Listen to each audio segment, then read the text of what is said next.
No one in the restaurant that night knew who he was. Not the waitress juggling trays with the weariness of a double shift. Not the teenagers at the counter laughing too loudly over milkshakes. Not even the owner who strutted from table to table like a mayor in his own kingdom. To them, he was just another quiet man in a worn jacket, sitting alone at the back booth near the window, his plate half finished, his glass of water untouched. It was late evening in a small American town, the kind of place where Friday nights felt predictable.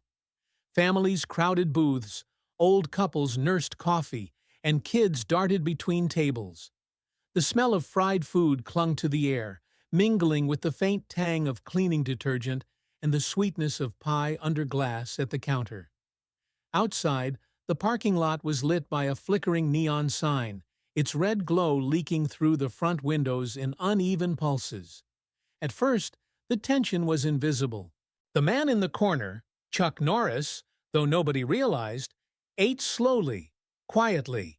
His posture was relaxed but upright, his presence easy to miss if you weren't looking closely. There was nothing of Hollywood glamour in him, no air of celebrity. He seemed smaller here, a man blending into the ordinary rhythm of town life. But the owner noticed him. He was a tall, broad man in his 40s, hair slicked back, shirt tucked too tightly into his belt. He thrived on attention, thrived on laughter that bent in his direction. Every night, he prowled the dining room like a performer on stage, cracking jokes, puffing his chest, reminding everyone who owned the place they sat in. That night, he decided his show needed a target. He stopped near the corner booth, squinting at the quiet figure. Then, loud enough for everyone to hear, "Well, well, don't we have ourselves a tough guy? You know, you kinda look like Chuck Norris. Shame legends only live in the movies, huh?" The comment drew chuckles from a few tables. A group of college kids at the counter laughed too quickly, eager to side with the man who controlled the room. The waitress forced a polite smile, but her eyes flicked nervously toward the booth. Chuck didn't react. He looked at the man, calm, his fork resting lightly against his plate. His silence was not submissive, it was watchful, but to the crowd it read as indifference, maybe weakness. The owner smirked, encouraged by the response. "What's the matter? Cat got your tongue? Or maybe those karate kicks don't work without a stunt double around." More laughter. Phones appeared. One of the teenagers at the counter whispered, "Record this, it's hilarious," while sliding a screen into position. The glow of the camera lens hovered like an accusation. Chuck's eyes moved briefly toward the glass, then back to the man standing over him.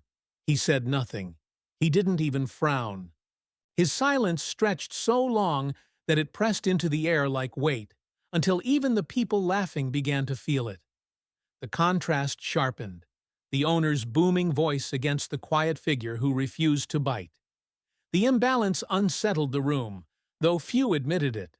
Some smirked awkwardly. Others avoided looking at the corner booth altogether. But the owner couldn't stop. He thrived on escalation, on proving himself bigger than anyone else in the room. He leaned in, planting his hand on the edge of the table.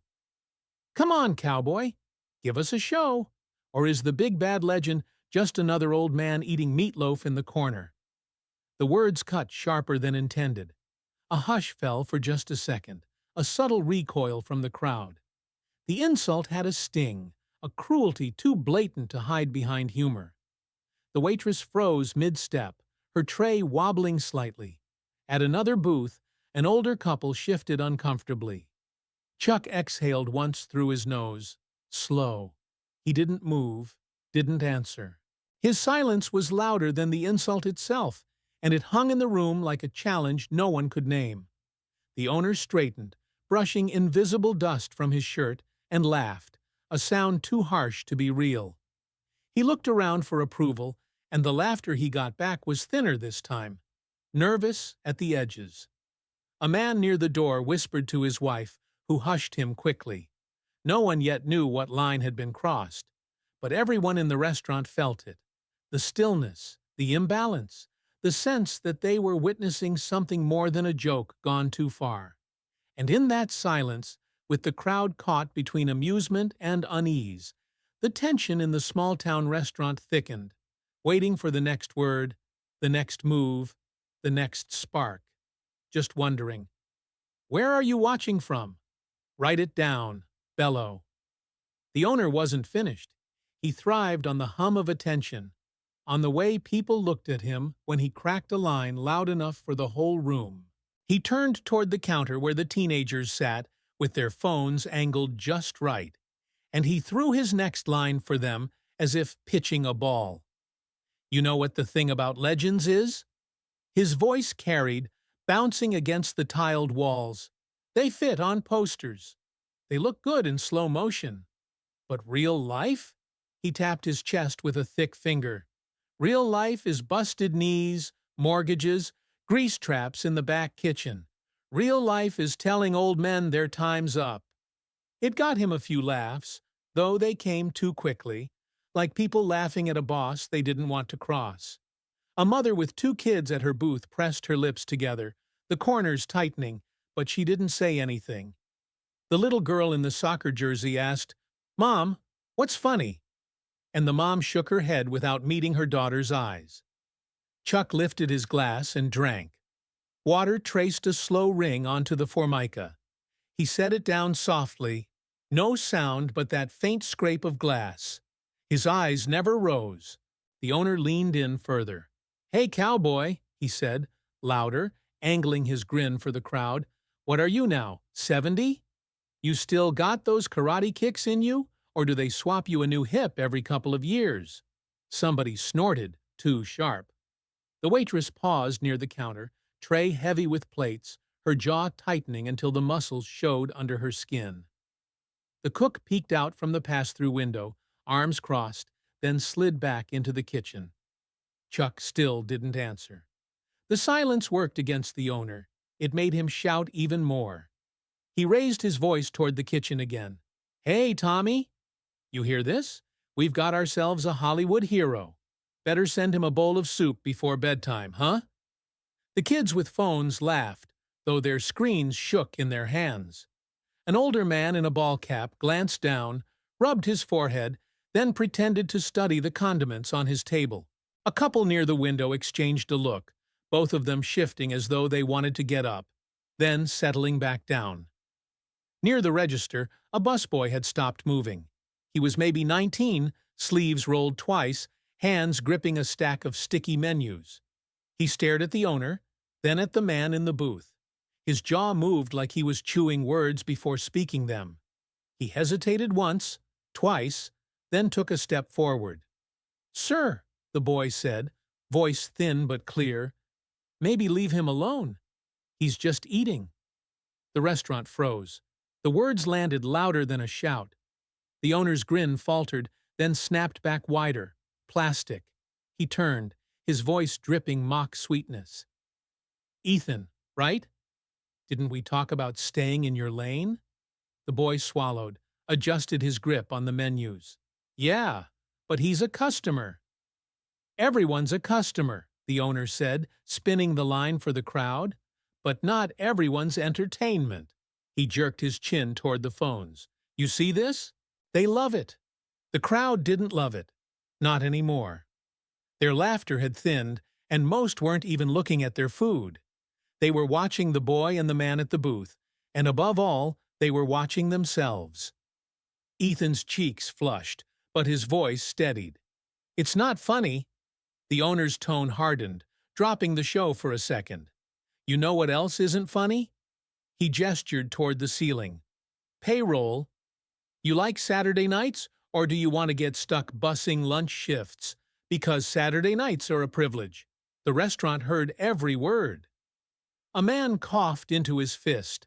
The waitress lowered her tray behind the counter and didn't touch it again.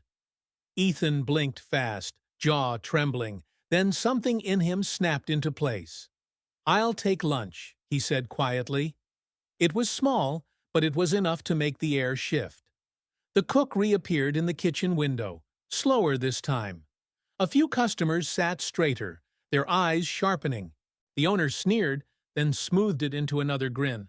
That's the spirit. Learn your place. Maybe one day you'll own a place like this. He pivoted back to the corner booth, resting his hand on the table like he owned even that. Now, he said, too loud, where were we? Ah, yes, the myth, the legend, just another man with a fork. Chuck set his fork down gently.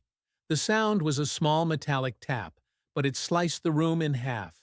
He looked at the owner, just once, his gaze level, not angry, but sharp enough that the man's grin wavered. Then he looked down again, his palms resting flat on the table. The owner thought it was weakness. He mistook stillness for surrender.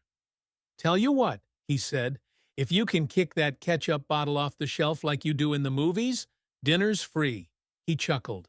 "Or you can just pay and move along. We don't need fantasies here." A murmur moved through the booths, uneasy, restless.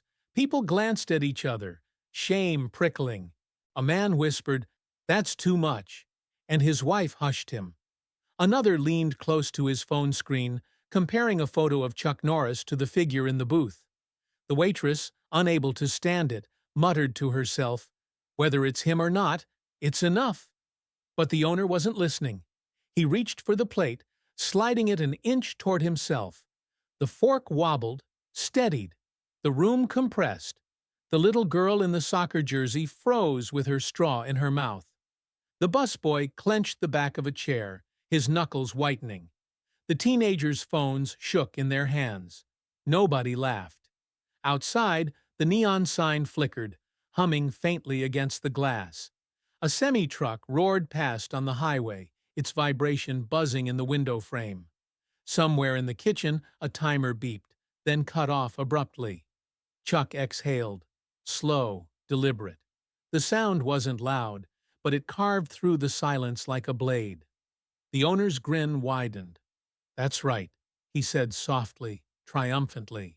"Time to cash out, partner." The bell above the door trembled faintly with the draft. It gave a soft, metallic ring, though no one had touched it. The building itself seemed to breathe, waiting for what was about to step inside. The owner gripped the plate like proof of his authority. His voice had lost the joking tone. Now it was sharp. "We're done here. Pay at the counter and leave. This isn't story hour." The restaurant went still. People stared at their food, uncomfortable. The teenagers lowered their phones slightly, but kept recording. The waitress leaned on the counter, her jaw tight. Chuck didn't move. He lifted his eyes once, calmly measuring the room, then returned to the glass of water in front of him. The owner mistook the silence for surrender. He yanked the plate off the table. "See? No fight left. Legends fade just like everyone else." From the corner, a man in a ball cap stood. "That's enough," he said, shaky but audible. For a moment, it felt like the room might shift, but the owner snapped back instantly. "Sit down, or you'll be out next." The man sat. Ethan, the busboy, stepped forward. "He paid," he said. "Let him be." "Last warning," the owner shot back. The threat wasn't just for Ethan, it was for everyone. That's when the whispers began. A woman leaned across to her husband. "You know who that is?" At another table, a teenager pulled up a photo, holding it next to the quiet man in the booth. His voice cracked. "It's him?" "It's Chuck Norris?" The rumor spread fast. Heads turned. Some people froze. Others looked down, ashamed of having laughed. The owner ignored it. He slammed the plate onto another table. "Door's right there," he said. And Chuck finally stood. He rose slowly, slipping into his jacket. No aggression, no words, just presence. Enough that the owner instinctively stepped back before forcing himself forward again. "See?" the owner barked to the room. "That's real life. No stunt doubles, just another man leaving when he's told." But his laugh rang hollow. The waitress spoke, voice firm but low. "He didn't ask you for anything.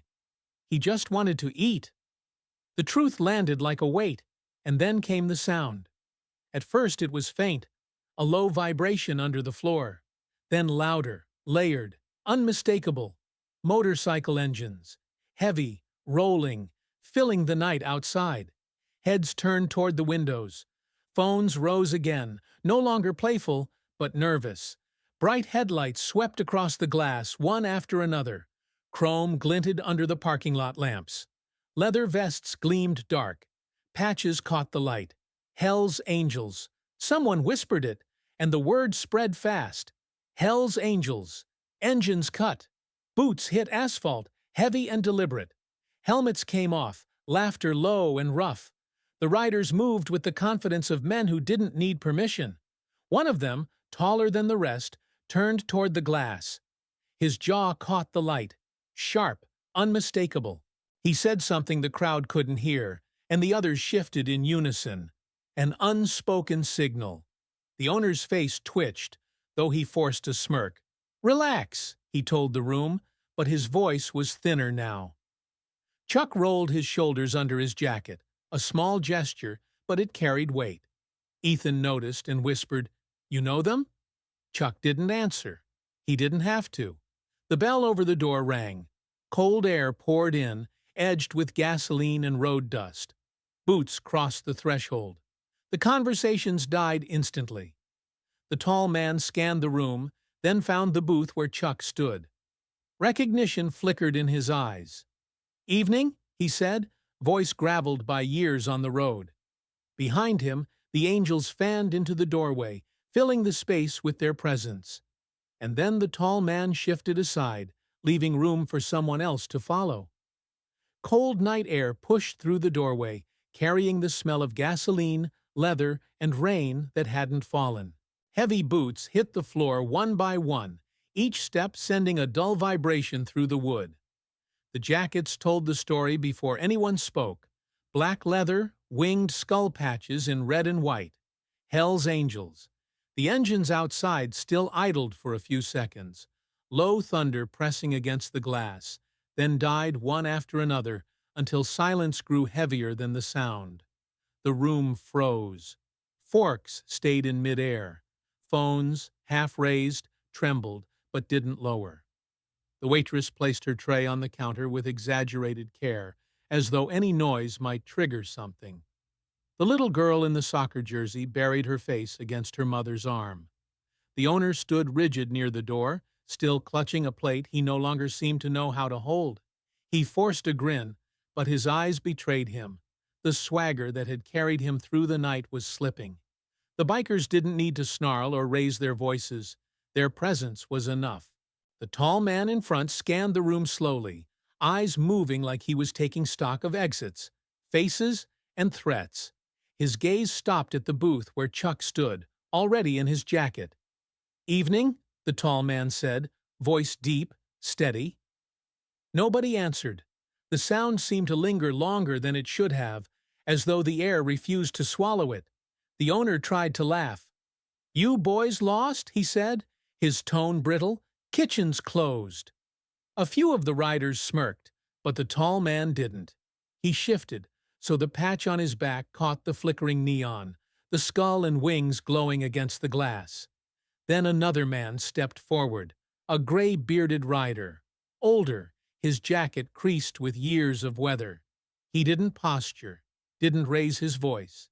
He simply looked at the owner the way a mechanic looks at a part that's about to fail. "You don't know who you're talking to," he said, each word quiet but sharp. He nodded toward Chuck. "Chuck's a friend." The sentence rippled through the room. People who had laughed earlier now stared at their hands. The teenagers with phones shifted uncomfortably, screens still glowing but suddenly less sure. A man at a booth muttered, "I told you," and his wife hushed him. The truth had settled. The rumor was over. The owner's mask cracked. His eyes flicked toward Chuck, then back. He tried to reclaim the room. "Friend? Sure. He's just an actor," he said, forcing a chuckle that broke mid-word. "Folks, relax." But the crowd didn't relax. They leaned away from him. They leaned toward Chuck, toward the bikers, toward the gravity of the moment. The gray-bearded rider didn't advance, but the space between him and the owner shrank anyway. "You ever hear him ask for anything?" he asked. The question was soft, but it stripped the room bare. The owner licked his lips. "I run a business." House rules. No one looked at the rules. All eyes were on the quiet figure by the booth. Chuck, who hadn't spoken, hadn't threatened, hadn't moved closer. His stillness carried more weight than the owner's shouts had all evening. The tall rider looked at Chuck once, then back at the owner. "Real life," he said, "is how you treat a man when nobody's keeping score." The words bent the room. People shifted in their seats, the crowd as a whole tipping away from the owner. Phones lowered. The waitress, braver now, said aloud, "He never asked you for anything. He just wanted to eat." The owner didn't answer. His plate clattered softly onto a nearby table as his grip failed. Sweat shone at his temples. The bikers spread slightly, not to threaten, but to claim space. Their silence was louder than any shout. Ethan, the busboy, found his voice again. "He's okay," he said, almost to himself. His eyes flicked toward Chuck, then toward the riders. His hands no longer shook. The gray-bearded biker turned his head toward Ethan, then back to the owner. "So, any problem now?" His tone was level, but the question was final. The owner's mouth opened, then closed. "No problem," he said, barely audible. The crowd let out a breath it hadn't realized it was holding. Some turned their eyes toward Chuck, others toward the bikers. Everyone knew the balance had shifted. Chuck touched the back of his chair lightly with 2 fingers, as if grounding himself. He still hadn't spoken. He didn't need to. And then, from the doorway, a younger rider with a scar across his jaw cleared his throat. His eyes locked on Chuck, and for the first time that night, warmth entered the room. He looked like a man carrying a story that was about to be told, a truth heavier than fists. He stepped forward. "I should tell you something," he said, his voice steady, carrying to every corner of the restaurant. The room leaned closer, waiting for the past to arrive in the present. The owner tried to laugh it off, but the sound frayed at the edges. "Come on," he said, pitching the line toward the room. "He's an actor. You've seen the outtakes, right?" He swallowed. "It's all camera tricks." No one bought it. The grin wouldn't stay on his face. The bikers didn't move, but their stillness made the lie smaller. The gray-bearded rider tilted his head, not quite a nod. "You ever seen him fight for real?" The question wasn't a dare.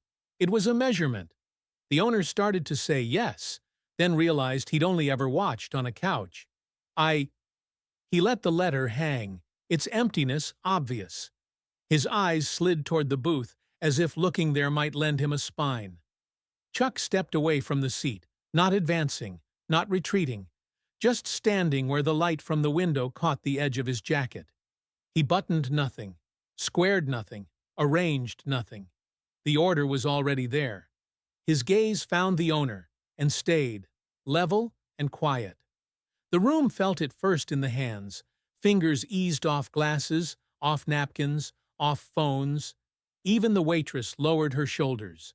A young rider with a pale scar along his jaw cleared his throat. "He doesn't brag," he said, voice steady, carrying. "So I will." He took one step forward and faced the room, not the owner. "I was 17. El Paso. Summer felt like it was buzzing in the wires. I had a bad crowd and a worse temper. Outside a liquor store, 2 guys boxed me in, one with a chain. I pulled a knife I shouldn't have had. A few in the restaurant looked down. The little girl's mother cupped her ear gently, as if to spare it and still listen. The kid went on. "This truck pulls in. Door opens. He gets out.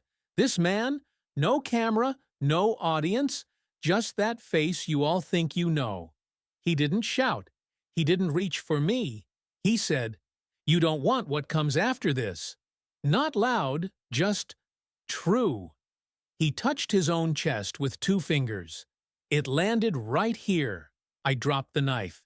He told the other 2 to go home. Use the kind of voice that leaves people with no argument. Then he stood there until their taillights were gone. A clink from the kitchen, someone setting down a ladle, sounded like punctuation. The owner's throat bobbed. He asked where I lived, the kid continued. Didn't ask for the story. Drove me around the block. Talked about consequence like it was a place he'd been. Next morning, he took me to a gym. Paid the month up front and told the coach my name. Said he'd check back. A small, incredulous smile cut through the scar. He did. Couple times. Brought work gloves once. Said my hands were shaking because they were unused tools. The busboy, Ethan, stood straighter. The teenagers' phones drifted lower, recording but ashamed of it. A middle-aged man near the door murmured, "Dallas, too," to his wife, then shut his mouth as if he'd said too much. Threads of other unspoken stories flickered across faces. Gym basements, church parking lots. A stray bill slid under a register clip when the tip jar was too light. The owner tried to wedge himself back into the center. "Look, kid, nice speech, but everyone's got a story when cameras show up." The words sounded tinny even to him. He gestured vaguely at the patches. "You all act like you know him?" the gray-bearded rider finished. "We do." Silence took the room again, but now it had warmth. The cook leaned both elbows on the pass and let the bell rest against his forearm. The mother in the booth rubbed slow circles on her daughter's back. A man who'd laughed earlier raised his glass toward Chuck and then lowered it without drinking. Chuck hadn't spoken. He didn't need to. The young rider filled the space. "He didn't give me a speech about respect, mister. He handed me a broom, said, 'Sweep before you speak.' I thought he meant the floor. He meant my life." The owner's bravado bled away in tiny, visible increments. He kept searching the faces for someone to save him and kept finding eyes that wouldn't. The plate he'd been gripping sat forgotten on a table, a smear of gravy drying on porcelain. "Anyway," the kid said, glancing once at Chuck like he was asking permission to finish, "whatever you think is happening here, it isn't. He's not here to win. He never is. He's here to keep people from losing more than they can afford." He looked around the room. "That includes you." A startled laugh escaped the owner. A small, wrong sound. "Me?" The tall rider finally spoke again, voice like a gear settling into a notch. "He could have made you small," he said. "He didn't." He looked at the owner's hands. "You did that yourself." The line found the corners of the restaurant and settled there. The crowd changed shape. The teenagers lowered their phones fully, screens dimming. Ethan exhaled in a shudder he'd been holding for minutes. The waitress, who'd been ready to intervene a dozen times and hadn't, wiped a perfectly clean spot on the counter just so her hands had something to do. A chair scraped. The older man in the ball cap stood again. Not to grandstand, just to be counted differently this time. "He can finish his meal," he said to the owner, and it wasn't a question. The owner looked like he'd been stripped down to plain lumber. No varnish, nothing to shine. He nodded once, small. "Sure," he said. Then, because habits die loud, he added, "I didn't mean," and couldn't find a finish that didn't make it worse. Chuck's gaze stayed on him. Not hard, not soft, just accurate. He took one step closer. Not many. Enough that the distance could be crossed by a sentence. The room leaned with him, drawn by the possibility that he might finally speak. He did not raise his chin. He didn't square his shoulders. He just breathed, a slow, even pull that carried no heat. The owner flinched anyway, as if expecting judgment in a louder register. In the doorway, the wind ticked the bell once. Somewhere out on the highway, a horn moaned and faded. The restaurant existed in that suspended second where consequence decides which way to fall. The kid with the scar lowered his eyes, as if giving the floor to the man who'd once handed him a broom. The gray-bearded rider folded his arms and waited. Ethan's fingers gripped the back of a chair like a man bracing for a landing. Chuck opened his mouth, and the room, Every table, every screen, every breath hung on the first quiet word that would decide what kind of night they would all remember. Chuck didn't wait long. His voice came quiet but steady, carrying without effort. "You've got a business to run."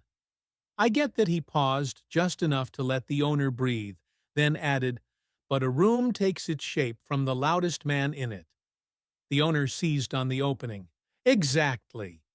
I was only—" Chuck cut him with a small shake of his head. "I didn't ask you for anything. I came to eat."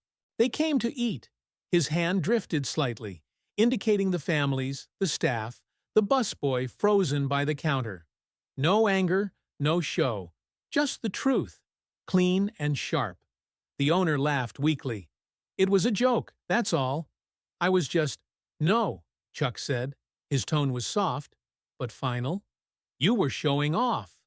He let the silence underline it. Then, "Real strength isn't about making someone small. It's about standing up when they can't." The words settled like weight across the tables.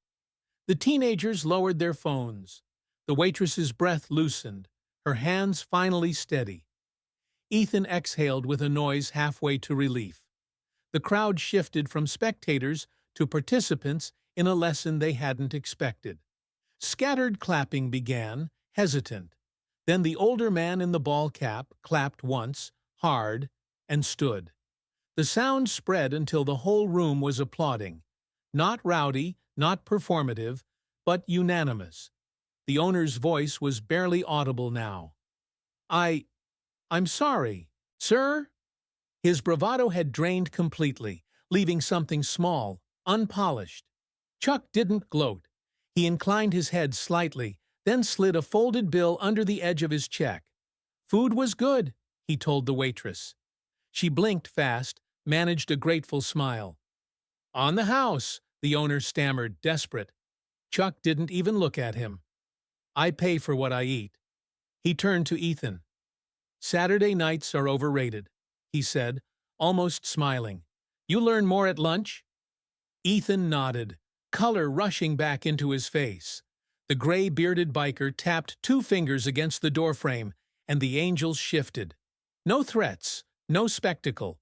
They just began to file out, boots heavy, jackets creaking. On his way past, the tall rider paused. "Treat people right," he told the owner. "Pays better than tips." The bell jingled as the door closed. Engines coughed to life outside, filling the night with their steady rumble. The sound rolled through the glass like surf until it faded into distance. Inside, people exhaled. A woman hugged her daughter closer. The cook leaned on the pass, smiling faintly. The teenagers set their phones down, screens still glowing with clips they weren't sure whether to post. The owner lingered awkwardly by a table. "If there's anything I can—" "There is," Chuck said. "Start with your staff." His eyes flicked toward Ethan, then the waitress. That was all.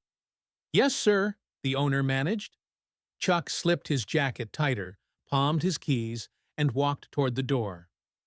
At the threshold, the young biker with the scar reached out his hand. Chuck shook it firmly, wordless. The kid's eyes shone with something that wasn't awe so much as gratitude. Chuck stepped outside. The angels parted around him without choreography, just instinct. He climbed into a truck as ordinary as his manner and closed the door with a flat, final sound. Tail lights glowed red, then vanished toward the highway. Back inside, the restaurant filled with the murmur of people returning to themselves. The waitress refilled coffee no one had ordered. Ethan stacked menus with a steadier grip. The older man in the cap lifted his glass in a small private toast. Phones lit up again. Videos went online. Captions raw and rushed. "We saw it happen," he said it himself. Not a movie. Real life. Within minutes, likes and comments began to pile in. But the people who had been there knew no headline could carry the truth. They would remember the silence, the broom story, the apology that shrank a bully, and the single line that held more force than any kick ever could. Real strength isn't about making someone small. It's about standing up when they can't. The neon sign outside buzzed and steadied. A fork scraped a plate. Someone laughed softly. And just like that, the night moved on, leaving behind a story already bigger than the room that had birthed it.